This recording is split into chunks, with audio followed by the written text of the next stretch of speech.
cucu cicit Sayyidina Umar, mereka pergi kata dhaif. Teruk betul dia ni. Nanti dulu, ngaji, sebut Rabbi zidni ilma.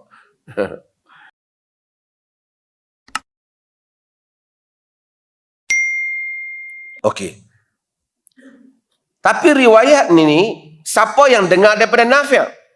Yang mendengar hadis ni daripada Nafi', satu orang, namanya Abdullah juga. Abdullah bin Hafs bin Asim bin Umar Al-Khattab. Jadi cucu siapa? Cucu Abdullah, cucu Sayyidina Umar. Cucu Sayyidina Umar melalui anak Sayyidina Umar mana? Melalui anak Sayyidina Umar yang bernama Asim. Sayyidina Umar ni ada anak Abdul Rahman, Abdullah, ada juga anak dia nama Asim. Asim ni, jika tuan-tuan masih ingat, ada cerita walaupun sanad dia tu sukar untuk ditemui dengan, tapi disebut oleh Al-Imam Ibn Kathir, disebut oleh Ibn Asakir, cerita tentang Sayyidina Umar dengan satu orang perempuan yang nak campur susu dengan air. Tuan-tuan pernah dengar cerita tu? Tak pernah. Tuan-tuan ni memang hadis-hadis sahih saja yang dengar.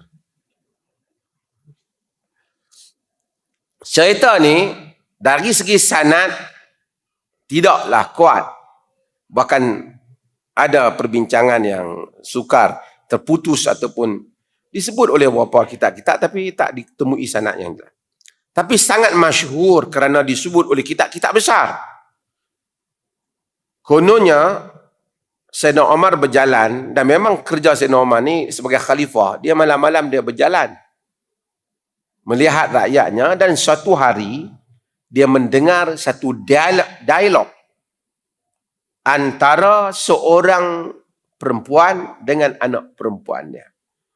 Perempuan tu kata, kita kena campur susu kita dengan air. Kalau tidak, tak banyak nak berniaga. Dia kata, jangan campur. Kerana Amirul Mukminin, anak perempuan dia kata, telah bagi tahu jangan campur susu dengan air. Tipulah kan susu dengan air. Tapi sekarang tu macam orang berniaga kan. Tapi kalau campur orang boleh tahu susu kan. Sekarang ni kita jarang dapat susu sedap, orang campur. Macam orang jual cucuk badak lah. Ambil santan perah, santan tu buat ni, hampas tu dia buat inti tu. Memang tak sedap. Out terih. Kan? Itu memang. Tapi maksudnya macam itulah. Jadi, dia kata, aina Amirul Mukminin? Mana ada Amirul Mukminin yang nampak kita? Mak dia kata, kita ni malam-malam dalam rumah kita. Dia kata, in lam yarana Amirul Mukminin, Allahu yarana. Jika Amirul Mukminin tak nampak kita, Allah nampak kita. Ma kuntu uti'uhu fil mala' wa asihu fil khafa. Aku bukan jenis orang yang taat pada Amirul Mukminin pada di hadapan orang ramai, tapi aku lawan dia ketika bersendirian. Aku tak nak macam tu. Umar terpikat dengan kata-kata. Dikatakan cerita ni lah. Umar terpikat dengan kata-kata. Lalu memanggil anak-anak dia supaya pergi tengok. Kalau dia ni belum bersuami, kita ambil dia. Kau orang kahwin dia. Aku nak buat dia menantu. Dikatakan semua anak dia, Abdullah bin Umar dah ada isteri, Abdul Rahman. Asim tak ada isteri dan Asim bersetuju untuk berkahwin dengan perempuan ini. Riwayat-riwayat yang disebut oleh Ibnu Jauzi di dalam As-Safwah menyatakan daripada Asim inilah, daripada inilah keturunan dengan perempuan inilah lahirnya Umar bin Abdul Aziz. Umar bin Abdul Aziz itu pun memang keturunan Umar bin Khattab. Okey. Melalui Asim ni lah. Cuma riwayat tadi ni dilihat sebagai tak kuat. Tapi biasanya para ulama ni Hatta Ibn Kathir dan ramai mereka tasahul, bermudah-mudahan, mudah-mudah sikit, longgak sikit dalam bab cerita-cerita yang baik yang membabitkan sahabat dan tabi'in, yang mana cerita tu bukan hukum agama, satu benda yang bagus. Mungkin ada asalnya tapi terputus sanad dan seumpamanya. Dalam hadis halal haram mereka ketat. Dalam cerita macam ni Hatta Ibn Hajar ambil daripada Waqidi, daripada apa, longgar. Kalau ada orang cerita pun kita tak sanadnya tak kuat, tapi cerita tu memanglah disebut dalam kitab-kitab. Macam tu. Tapi yang pentingnya Asim ni, saya nak cerita, Asim ni adalah anak Omar. Daripada Asim ni ada anak dia nama Hafs. Daripada Hafs ni ada anak dia nama Abdullah. Anak Hafs ni, seorang nama Abdullah, seorang nama Ubaidillah. Rawi bagi hadis ni yang riwayat Abu Dawud ni, anak cucu cicit Omar ni yang nama dia Abdullah. Sebab tu Abdullah bin Omar Al-Omari. Okey. Tak apa. Masalah dengan Abdullah ni, dia rawi yang daif. Kalau hak dengar tu, oi, cucu cicit Sayyidina Umar, dia pergi kata daif. Teruk dia ni. Nanti dulu, ngaji, sebut Rabbi zidni ilma. Bukan kita yang sebut daif. Ulama-ulama hadis, mereka sebut ia sebagai daif. Guru Al-Imam Al-Bukhari, Ali Al-Madini, ni guru Imam Bukhari, kata dia daif. Yahya bin Sa'id kata dia daif. Ibn Hibban kata apa? Ibn Hibban kata masalah dengan Abdullah ni, ghalaba alaihi salah wal ibadah. Dia ni ahli kuat semayang, orang soleh, hatta ghafala an hifdil akhbar, sehingga dia ni pulun ibadat bagus soleh, tapi bila bab hafalan ni tak berapa bagi tumpuan.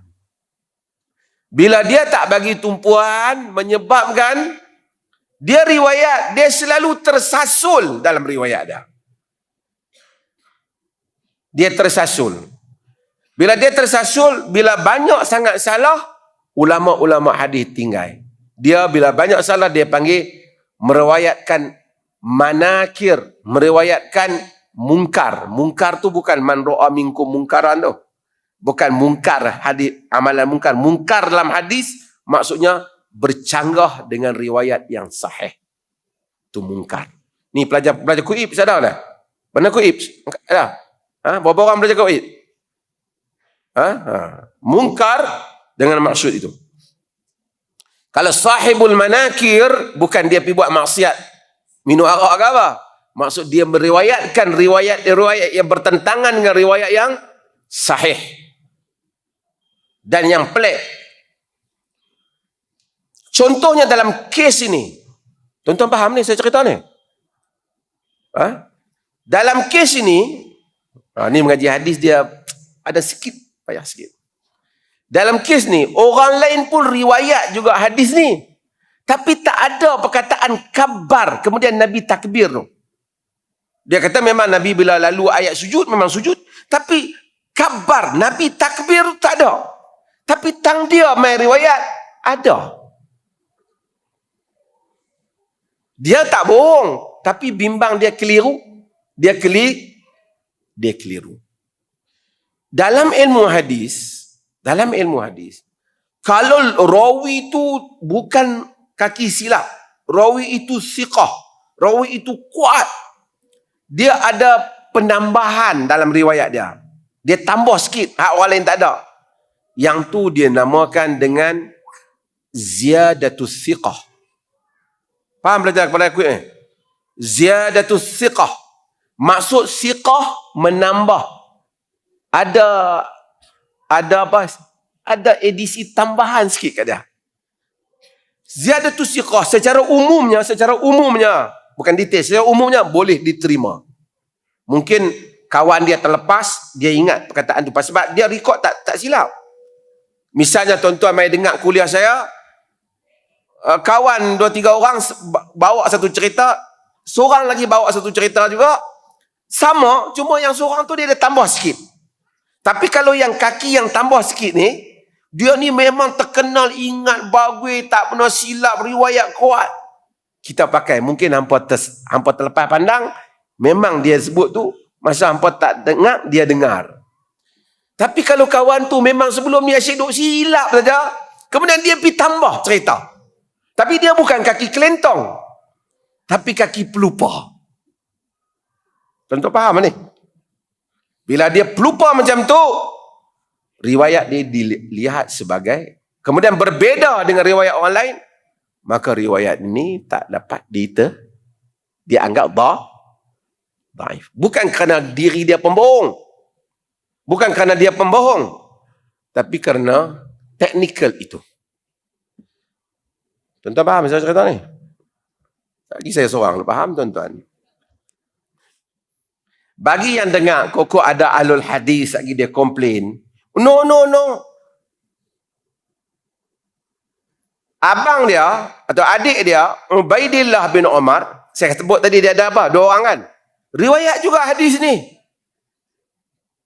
Sedangkan Ubaidillah tu siqah. Tak ada masalah macam saudara dia ni. Ya, betul. Ubaidillah riwayatkan. Cumanya Ubaidillah riwayatkan tak ada perkataan kabar ni, sujud ni. Ubaidillah pun tak ada perkataan ni. Dia saja ada. So, bagi ulama-ulama yang tidak menerima perkataan ni di sudut teknikal ni, mereka kata kalau sujud tidak ada Allahu Akbar, sujud terus. Tuan-tuan faham cerita ni? Kata tuan tengok apa Maisa Abdullah Ubaidillah, sak kawan riwayat. Tuan-tuan faham ni? Okey. Seorang mufti tanya banyak kali, faham macam lah aku ni lembab sangat. Okey. It's quite technical, tapi this is fact. Ini adalah science of hadis. Ini ilmu hadis. Ni baru satu juzuk kecil daripada lautan ilmu hadis. Bagaimana al-hadis trace riwayat. Bagaimana dia nak menilai riwayat. Okey. Bagi yang terima, dia kata tak ada, not big deal. Mungkin betul dia cabut tu. Mereka kata sujud ada Allahu Akbar, sujud. Bagi yang tak terima riwayat ni, mereka kata bila baca ayat sajdah, kita duduk-duduk ni, duduk katalah tuan-tuan berduduk baca lalu ayat sajdah, terus sujud tanpa perlu menyebut Allahu Akbar.